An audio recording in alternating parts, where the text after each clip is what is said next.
Salam, mən Fəmin Qurbanov, Astara Mikşəbə qəsbəsində yerləşən Agah tədris kurslarının təsisçisi və direktoruyam. Dünən 19 aprel 2026-cı il tarixində Dövlət İmtahan Mərkəzinin ötən illərin məzunları üçün təşkil etdiyi burax imtahanda iştirak etdim. Bununla bağlı videolar da paylaşdım və qeyd etmişdim ki, imtahanla bağlı təəssüratlarımı sizlərlə bölüşəcəyəm. Bəlkə də həyatımdakı yeganə imtahandır ki, yəni imtahan həyəcanı məndə yox idi. Xoş təəssüratla məktəbə, binaya daxil oldum. Sadəcə hər sualı oxuyanda şagirdlərim bunu hansı səviyyədə yaza bilər deyə düşünürdüm. Bəzən gülümsüyürdüm, deyirdim, hə, bunu dünən danışmışıq, hətta 2 gün əvvəl danışmışıq bu məsələləri. Çox sevinirəm ki, şagirdlərə bu imtahan üçün də doğru istiqaməti vermişdik. İmtahan haqqında qısaca qeyd etməliyəm ki, vaxt bölgüsünün əsassız olduğunu birinci, ikinci zonadan olan imtahanlara görə mən artıq o fikri səsləndirmişəm. Bunun səbəbini də qeyd edim. Həm özüm müəllim kimi, həm də kursumuz bütün şagirdlərə 700 bal toplama potensialı olan şagird kimi yanaşır. Və mən hər bir şagirdə yüksək bal toplamaq üçün çox böyük vaxt sərf edirəm, xüsusən də 10-11-ci siniflərə. Yəni Azərbaycan dilindən 2 mətnin olması, cavab kartına xüsusi qeydlərin aparılması olduqca çox vaxt aparır.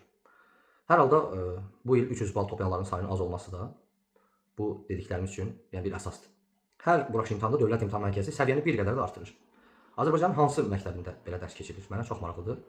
Ola bilər ki, Dövlət İmtahan Mərkəzi rayonlardan tam olaraq xəbər yoxdur. Heç mən şəhərdə də kurslarda işləmişəm. Yəni heç də bütün şəhər məktəbində oxuyan şagirdlərin potensialı da bu imtahana uyğun deyil. Və ən gülməlisi budur ki, növbəti il üçün Dövlət İmtahan Mərkəzi ingilis dilindən artıq yenə dəyişib imtahan formasını. Bir audio var, 4 sualdır. Artıq açıq sual yoxdur audioda. 2 mətn var artıq. 2 mətn var.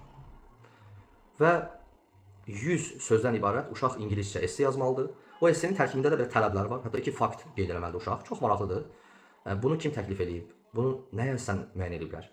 Məncə ingilis dilindən artıq daha çox vaxt lazım olacaq. Növbəti il vaxt bölgüsü ümumiyyətlə mümkünsüz olacaq. Mən səmimi bu imtahan modelini təklif edən şəxsə buradan səslənirəm. Siz özünüz 100 sözdən ibarət Azərbaycan dilində esse yaza bilərsiniz o 3 saatlıq imtahanda. Çox çətin.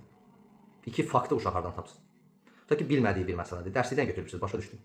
Demək istəyirsiniz ki, uşaqlar dərslikləri əzbərləməlidir. Bu çox gülməlidir. Fikirlərim bu qədər. Diqqətinizə görə təşəkkür edirəm. Güman edirəm ki, təkcə mənim səsimdə yox, siz də öz fikirlərinizi bölüşün. Həm belə videolar çəkə bilərsiniz. Məncə Azərbaycandakı imtahan sistemində köklü dəyişikliklər olmalıdır. Diqqətinizə görə təşəkkür edirəm. Sağ olun.